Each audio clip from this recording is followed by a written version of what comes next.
It is unbelievable. When the water in the Sea of Galilee is drying up, and the state of Israel has ruled the world for a day which is like a week, then in Sahih Muslim we are told a Muslim ruler will die and there will be disagreement concerning succession. And then a man is going to come out of Mecca. His name will be my name and his father's name will be my father's name, said the Prophet ﷺ. He'll have a broad forehead and a large nose, and he'll be known as Al-Mahdi.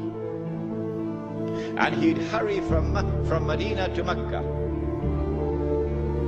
As he approaches Mecca, people are going to come out to him, so this has to be a well-known person, not some obscure non-entity, a well-known person. When the people of Mecca come out to him, they'll force him to accept the bay'ah, the oath of allegiance which legitimizes the leadership of the Amir al-Mu'mineen, bay'ah. He will accept the bay'ah at the Kaaba and then proclaim himself to be Al-Mahdi. It is only then that you would know that Al-Mahdi is there. So stop asking these foolish questions. Is he born already? Is he in Lebanon? Or maybe in Indonesia? That's foolishness. Al-Mahdi cannot emerge until Israel has become the ruling state in the world.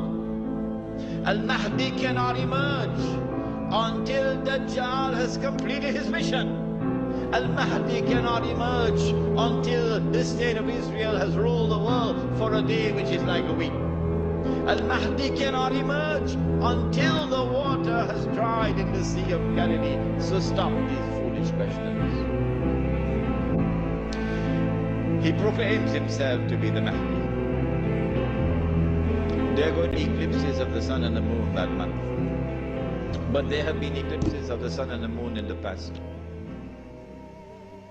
But after he proclaims himself Al-Mahdi, he's going to be attacked from an army, with an army from Sham.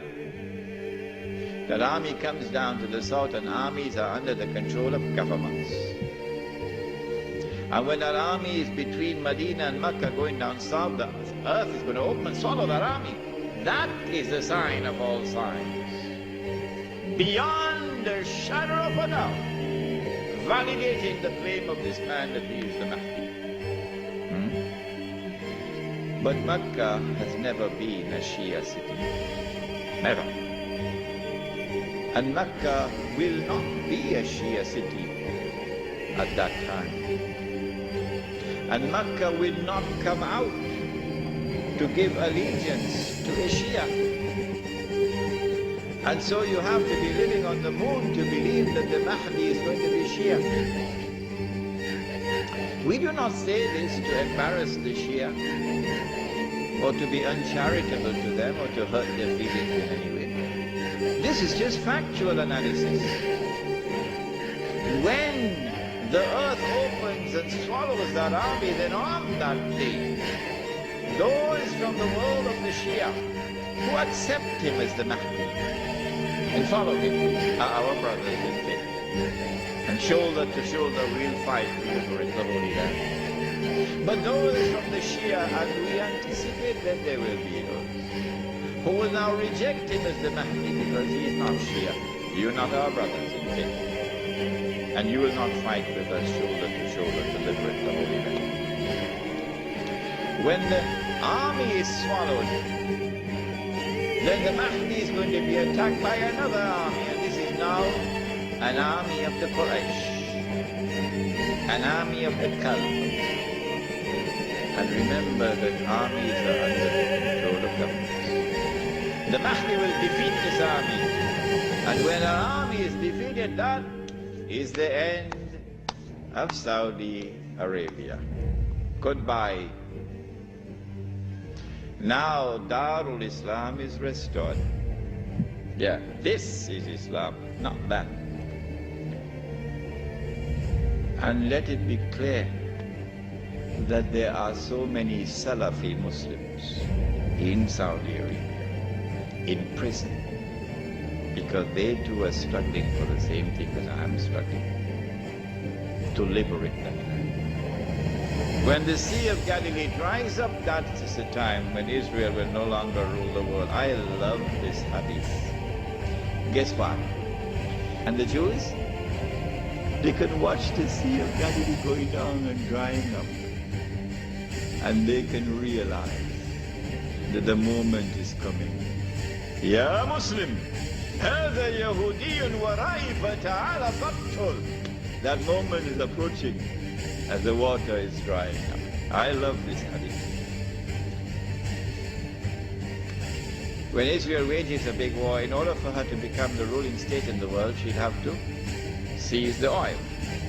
Saudi oil, Iraqi oil, Kuwaiti oil, etc. But I said, I don't think they'll touch the Iranian oil. Why? He asks. The answer is, without in any way being disrespectful to the Shia, without in any way being uncharitable to the Shia, no, that's not my method. Anyone who declares of Abu Bakr as-Siddiq radiallahu ta'ala anhu that he was a usurper is misguided. And anyone who compounds that by declaring that Umar Farooq radiallahu ta'ala anhu was a usurper is doubly misguided. And anyone who further compounds that by declaring of a third of the eminent companions of the Prophet Muhammad alayhi salatu wasalam, that Uthman Ghani radiallahu ta'ala anhu was a usurper, is casting a massive vote of no confidence in Muhammad sallallahu ta'ala alayhi wasallam. The three of his foremost companions were usurpers, robbing people of their legitimate position, like robbers and bandits. So anyone who declares of this like this are a people who are significantly misguided. That's all. This is not an uncharitable statement. This is a factual statement. A less than valid, less than authentic expression of Islam will always be advantageous to Dajjal. Because if this less than authentic expression of Islam is the only Islam which can mount a successful Islamic revolution, the only one, then the Muslim masses around the world will eventually be told that is the valid Islam, because that's the only one which has succeeded in the world. So you should give up the authentic Islam that you have and adopt that less than authentic Islam. Why would Israel want to dismantle such a state?